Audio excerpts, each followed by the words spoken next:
بسم اللہ الرحمن الرحیم. قوله بالضرورت اشارۃ الی ان هذه القسمۃ بدیہیۃ ویقتسمان بالضرورت کا لفظ استعمال کیا نا،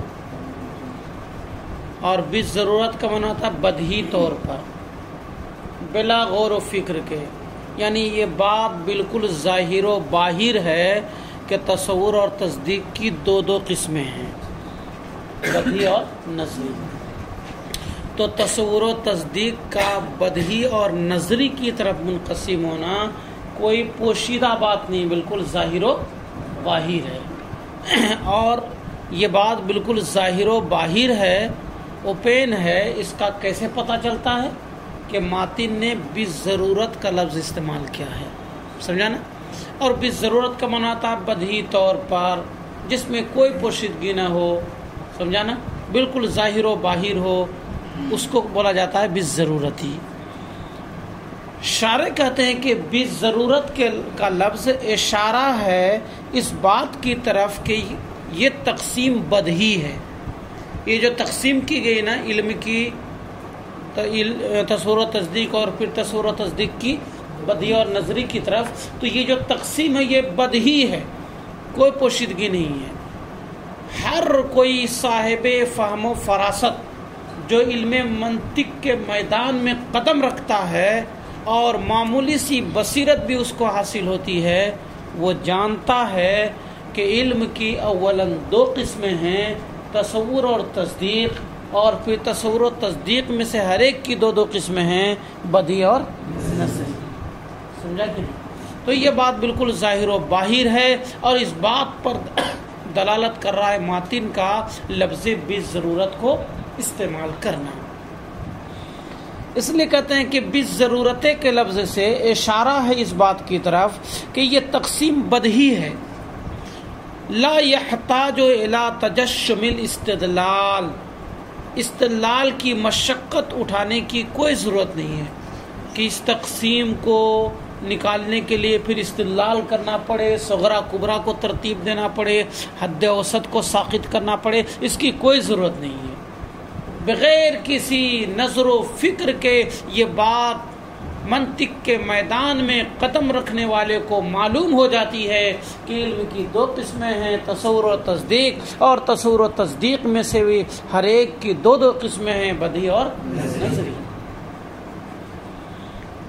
کمر تکبہ القوم، جیسا کہ ایک جماعت نے اس کا ارتکاب کیا ہے، مناطقہ کی ایک جماعت نے اس کا ارتکاب کیا ہے، اور علم کی تقسیم تصور و تصدیق کی طرف، پھر تصور و تصدیق کی تقسیم بدیہی اور نظری کی طرف کرنے کو انہوں نے نظری قرار دے دیا ہے. یعنی یہ تقسیم بدیہی نہیں بلکہ تقسیم نظری ہے.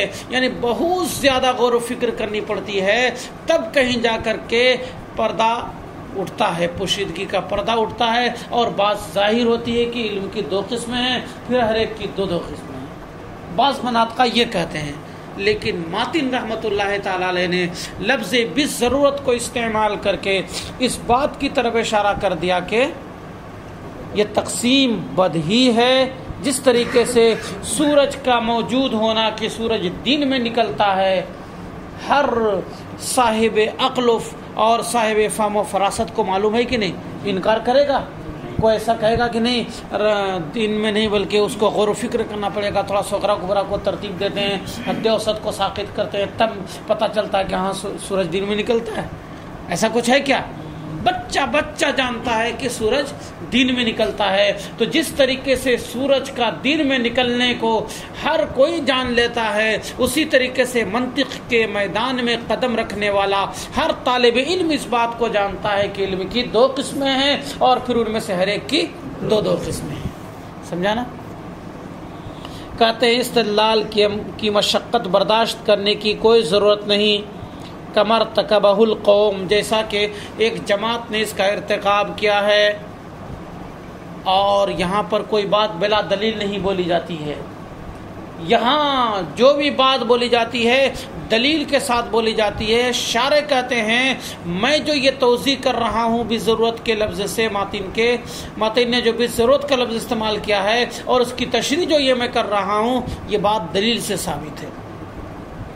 دلیل کیا ہے سنو. وَذَلِكَ اور یہ بات ثابت ہے. ذَلِكَ ثابتون یہ بات ثابت ہے. ثابتون یہ مقدر ہے. لأن اذا رجعنا الى وجداننا اس لیے کہ جب ہم اپنے وجدان کی طرف جھانکتے ہیں اپنی طبیعت اور فطرت کی طرف دیکھتے ہیں. ہماری جو طبیعت ہے ہماری جو فطرت ہے اسے کو وجدان کہتے ہیں نا. ہم اپنی طبیعت و فطرت کی طرف جب جھانکتے ہیں کہتے ہیں نا اپنے آپ میں پہلے جھانک کے تو دیکھو. تو ہم جب اپنے آپ میں جھانک کے دیکھتے ہیں تو دیکھتے ہیں کہ کچھ چیزیں ہمیں غور و فکر کے بغیر حاصل ہو جاتی ہیں اور کچھ چیزیں ایسی ہوتی ہیں کہ غور و فکر کرنے کے بعد حاصل ہوتی ہے.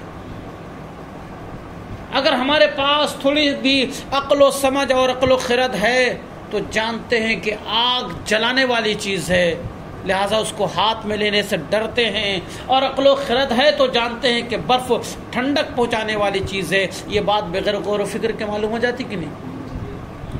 آئس کریم والا گزر رہا ہے کرا لے لو آئس کریم لے لو معشوقہ آئس کریم لے لو ایسے سب بیچتے ہیں لوگ. مطلب آڈیا بچنے کا اس طریقے کا لفظ استعمال کریں گے. تو وہ جو آئس کریم والوں کے ڈبے میں آئس کریم ہے جان رہے ہو کہ نہیں کہ وہ ٹھنڈا ہے وہ برف ٹھنڈی ہے. ایسا تو نہیں ہے کہ آپ سمجھ رہے ہو کہ وہ گرم ہے. اور یہ جو باورچی کھانے میں کھانا پک رہا ہے کیا آپ جان رہے ہو کہ نہیں وہ کہیں ٹھنڈی کی گرم ہے ٹھنڈی کی گرم جا چھو کے دیکھے کہیں وہ حضرت موسیٰ علیہ السلام والا حال نہ ہو جائے.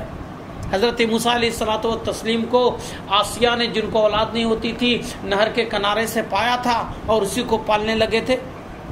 اور حقیقت میں فرعون کے ڈر سے ان کی ماں نے ایک صندوق میں کر کے ایسے صندوق بنایا تھا صندوق میں کر کے نہر میں ڈال دیا تھا. وہ نہر جو ہے قصر فرعون یعنی فرعون کے محل کے نیچے سے ہو کر گزرتی تھی. آسیہ اور فرعون دونوں جو ہے سیر و تفریح کے لیے گئے تھے اور کنارے پر بیٹھے تھے. دیکھا کہ ایک تابوت اس طریقے سے باکس جو ہے تیرتا ہوا رہا ہے. دیکھا اس میں ایک بچہ بھی چھلمل کر رہا ہے. فوراً غلاموں کو بلایا کہا نکال کے لاؤ نکال کے لاؤ. بڑا خوبصورت بچہ تھا. ارے کیوں نہیں کہ اللہ تعالیٰ نے ہمیں اولاد نہیں دی تو اسی کو پالیں. کہا ٹھیک ہے تمہاری مرضی پالو. اور جب پالنے لگے تو ایک دن موسیٰ علیہ السلام نے فرعون کے گال پر مارا زناٹے دار تماچا. ہل گیا بالکل.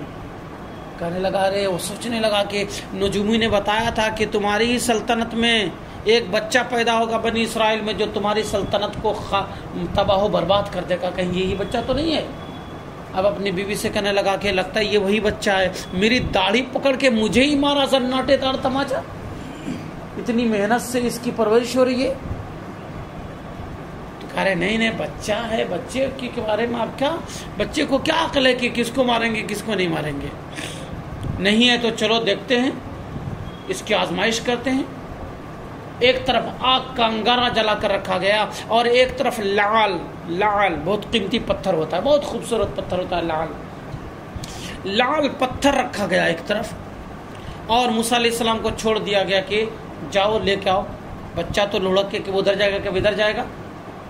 اب بچے کی فطرت تو یہ کہ خوبصورت چیز کی طرف جائے اور وہ خوبصورت چیز ہی کی طرف جا رہے تھے. لیکن اللہ تعالیٰ نے ان کے دل میں الہام فرمایا اور فوراً ہی مڑے اور آگ کی طرف جانے لگے اور آگ اٹھا کر اپنے منہ میں ڈال لیا. اللہ تعالیٰ کو بچانا مقصود تھا. پھر حضرت آسیہ نے جا کے جلدی سے اس آگ کو نکالا. اس آگ کے منہ میں ڈالنے کا اثر تھا کہ آپ کی زبان میں لکنت پیدا ہو گئی تھی. سمجھا نا. تو لکنت بھی ایسی کہ خوبصورت آواز نکلتی تھی. سرکار کلاں کو کسی نے دیکھا آپ لوگوں میں سے؟ سرکار کلاں کا ویڈیو دیکھنا یوٹیوب وغیرہ پہ سرکار کلاں سرچ کر کے لانا. یہاں نہیں گھر میں جا کے سرچ کرنا اور نکالنا کہ سرکار کلاں رحمۃ اللہ علیہ کی تقریر دیکھنا. توتلی زبان تھوڑی سی ہوتی ہے لیکن سننے میں بہت خوبصورت آواز نکلتی ہے. سمجھا نا. بہرحال موسیٰ علیہ الصلوۃ والتسلیم اس طریقے سے اللہ تعالیٰ نے ان کو بچا لیا. آسیہ نے کہا دیکھا اگر یہ بچہ فہم و فراست والا ہوتا تو لال کو جا کے چھوتا. دیکھا آپ نے آگ کو جا کر چھو لیا. اور پھر پرورش ہونے لگی حضرت موسیٰ علیہ السلام کی.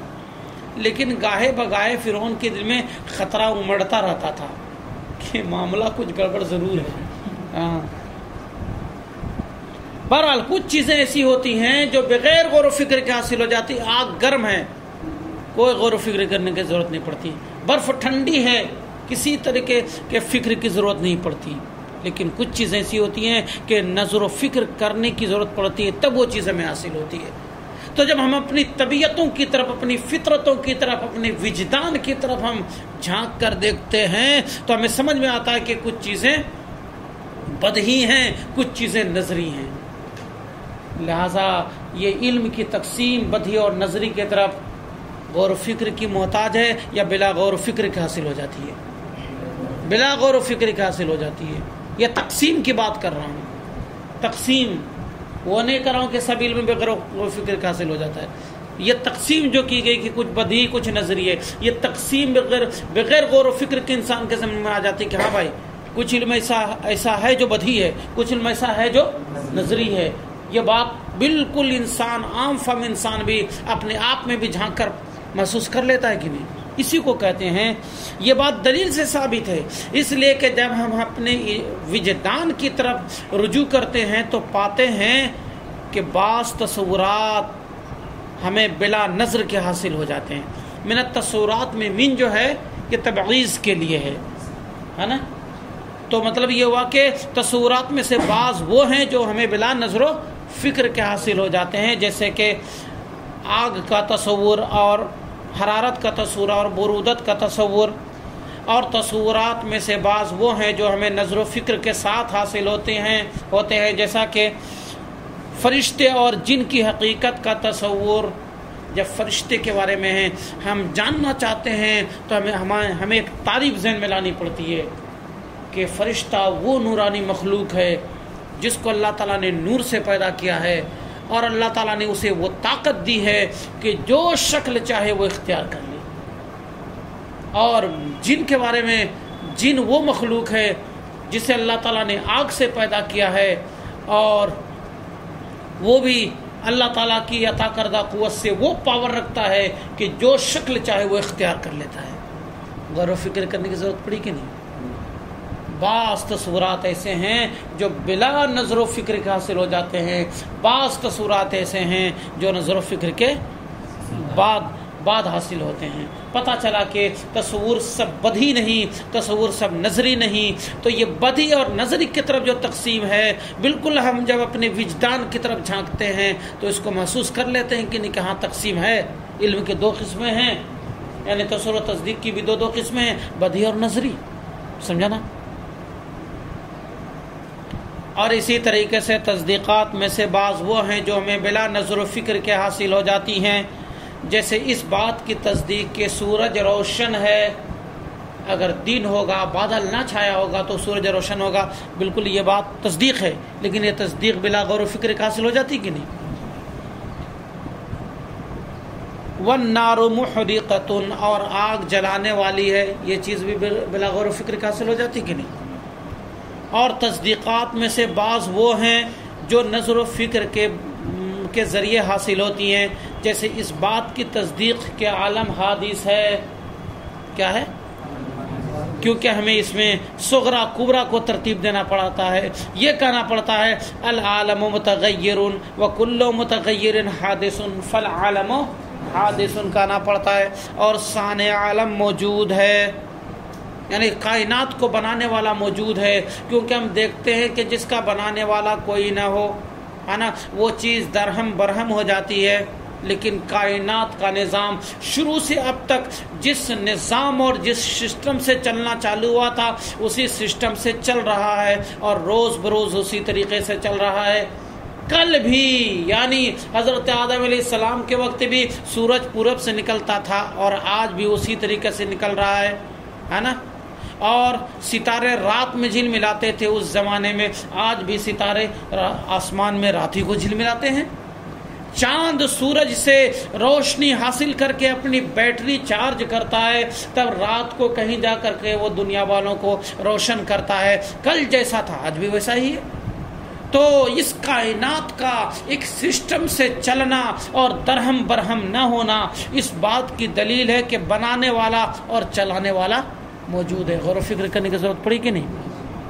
پتہ چلا کہ بعض تصورات بدہی ہیں، بعض تصورات نظری ہیں، بعض تصدیقات بدہی ہیں، بعض تصدیقات نظری ہیں، اور یہ بدہی اور نظری کا کھیل ایسا ہے، یہ تقسیم ایسی ہے کہ ہر کس و ناکس جو بھی میدان منطق میں قدم رکھتا ہے اسے یہ بات بغیر غور و فکر کے حاصل ہو جاتی ہے کہ تصور و تصدیق ہر ایک کی دو قسمیں بدہی اور نظری۔